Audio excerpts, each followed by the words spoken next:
Á 30 ára afmælissýningu Gil-félagsins á Akureyri mælum við okkur mót við unga listakonu frá svæðinu sem nýlega flutt heim aftur eftir myndlistarnám í Amsterdam. En hvers vegna lá leið Fríðu Karlsdóttur út á listabrautina? Það sé ekki bara því að mér finnst gaman að svona dunda og föndra og búa eitthvað til, held ég. Hefur það bara alltaf verið svoleiðis eða? Já, ég held það. Mér finnst alltaf mjög gaman að teikna og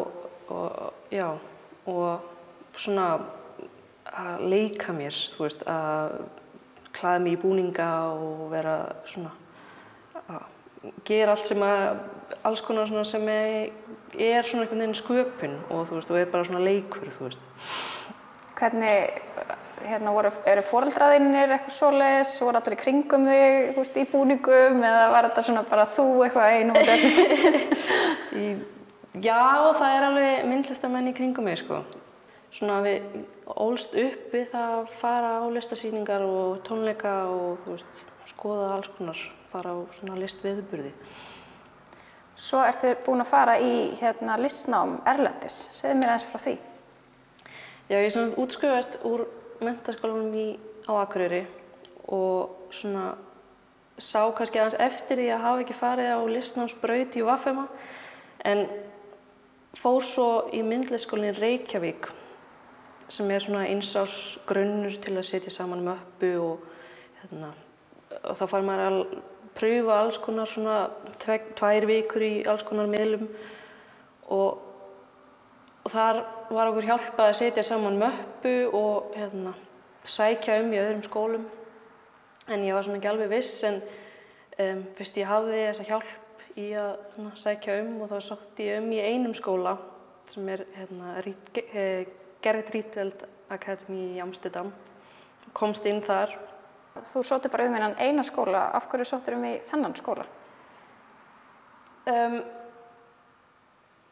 Í fyrsta lagi bara því að hann á ensku, hann kendur á ensku og svona frekar ódýr skóli miðað við, þú veist, eins og England eða Bandaríkin.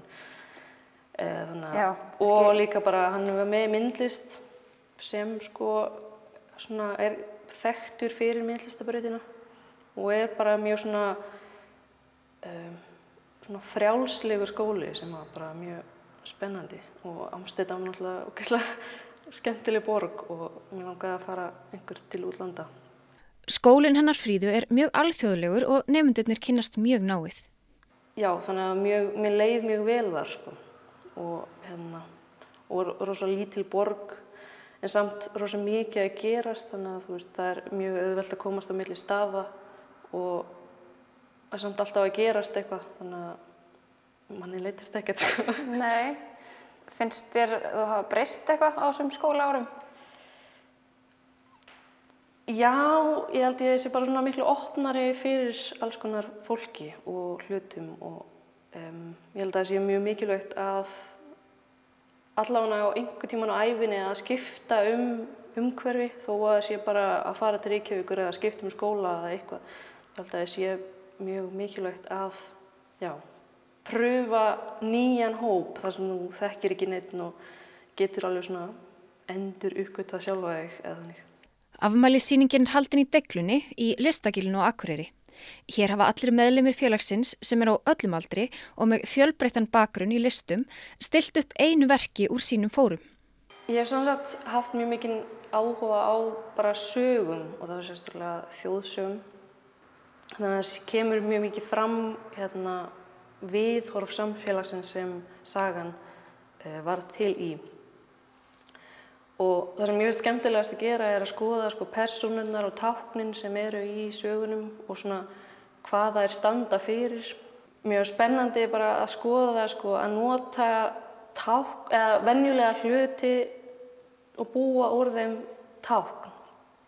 Eða setja þau á einhvern svona stall þar sem þau verða að táknum.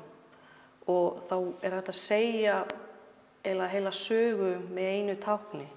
Þvottabrettið heillaði Fríðu sem einmitt slíkt tákn, en hér stendur það fyrir kvennavinnu og kvennastörf í gegnum tíðina.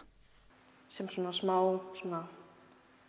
virðingavott og bara þökk þetta og bara svona vera, já, og líka svo frá mínu sjónarhorni að bara vera svo geðveikt þakklátt fyrir að þurfa ekki að fara í gegnum þetta. Eða þú veist.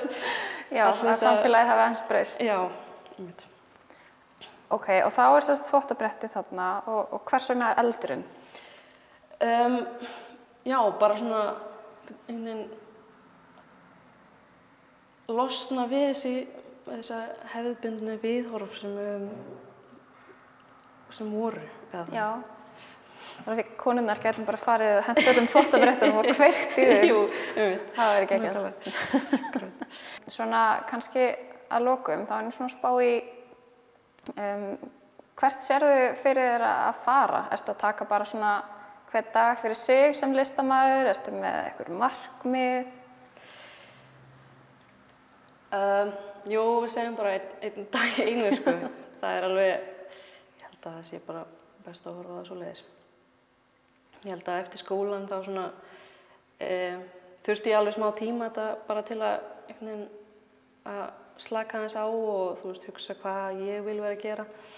Það er alltaf svo það er mjög auðvelt að bara hlusta á það sem kennararnir og einhvern veginn, þú veist, hópurinn sem maður er í, þú veist, maður verður fyrir áhrifum frá þeim.